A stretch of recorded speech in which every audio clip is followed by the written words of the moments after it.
उसके बाद आता है मास इंटरव्यूइंग प्रोग्राम, जिसमें 20,000 इंटरव्यूज़ कंडक्ट किए गए with the purpose to provide information that could improve supervisory training.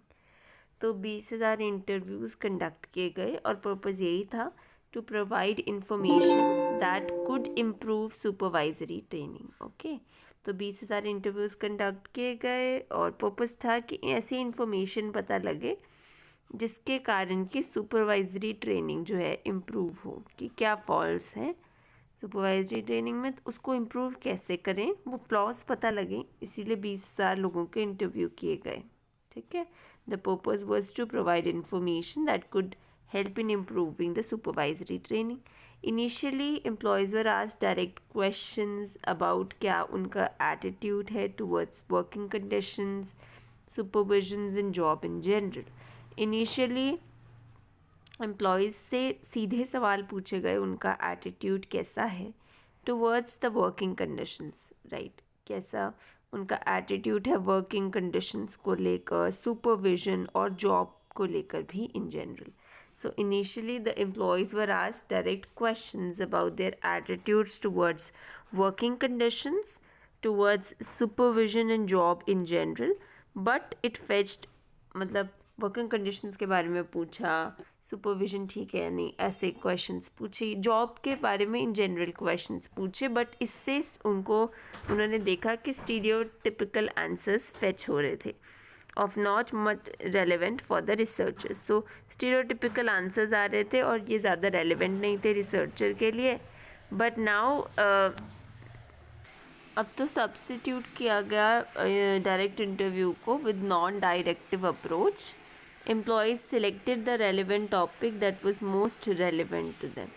सो अब उन्होंने डायरेक्ट इंटरव्यू को सब्स्टिट्यूट कर दिया नॉन डायरेक्टिव अप्रोच के साथ, और एम्प्लॉयज़ ने रेलिवेंट टॉपिक्स सिलेक्ट किए जो उनसे रिलेटेड, उनसे सबसे ज़्यादा रेलिवेंट थे. So interviewers got information that earlier had stayed under the surface. Interviewers को ऐसी इन्फॉर्मेशन मिली जो अंडर द सरफेस थी पहले. ठीक है, interviewers got information that earlier had stayed under the surface. Interviewers को ऐसी इन्फॉर्मेशन मिली जो पहले अंडर द सरफेस ही रहती है. ठीक है, interviewers got information that's earlier had stayed under the surface, कि इंटरव्यूअर्स को ऐसी इन्फॉर्मेशन प्राप्त हुई जो पहले अंडर द सरफेस ही थी.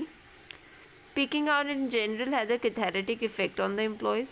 इंटरव्यूअर्स को ऐसी इन्फॉर्मेशन मिली जो पहले अंडर द सरफेस थी, और speaking out in general had a cathartic effect on the employees.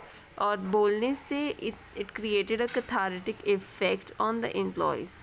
They got valuable, researchers को वैल्यूएबल इंफॉर्मेशन मिली regarding the workers attitudes and group dynamics.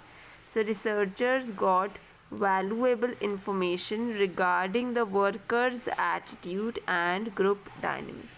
ठीक है, रिसर्चर्स को बहुत ही उम्दा वैल्यूएबल इंफॉर्मेशन मिली है रिगार्डिंग वर्कर्स एटीट्यूड्स.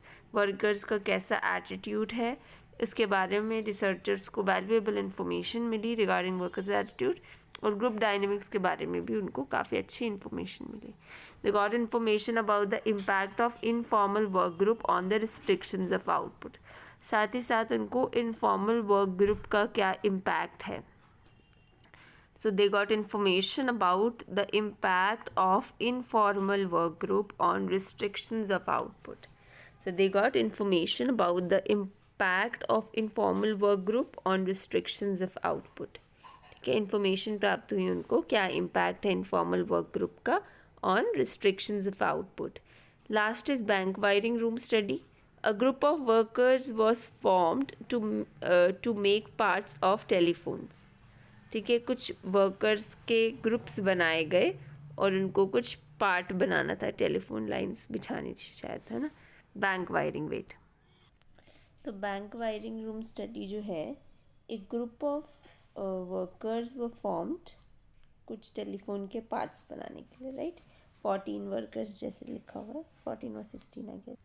हाँ, 14 मेल वर्कर्स फॉर्म का ग्रुप बनाया गया to make part of telephones, and they were paid on how much units of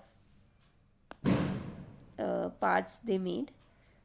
और ये देख एक्सपेक्ट किया है कि हाई एफिशिएंसी वाले होंगे कुछ, बट देखा गया है इन लोगों ने सोशल क्लिक्स बनाए, यानी कि उनमें इनफॉर्मल ग्रुप नॉर्म प्रिवेल कर रहा था. Workers established their own output standards. 2.5 units का था बट वो 2 यूनिट्स बना रहे थे, यही था शायद. सो वर्कर्स का अपना खुद का आउटपुट स्टैंडर्ड उन्होंने बना लिया था और वो एनफोर्स कर रहे थे थ्रू सोशल प्रेशर्स. ठीक है. Informal work group workers establish their own output standards and enforced them through social pressures.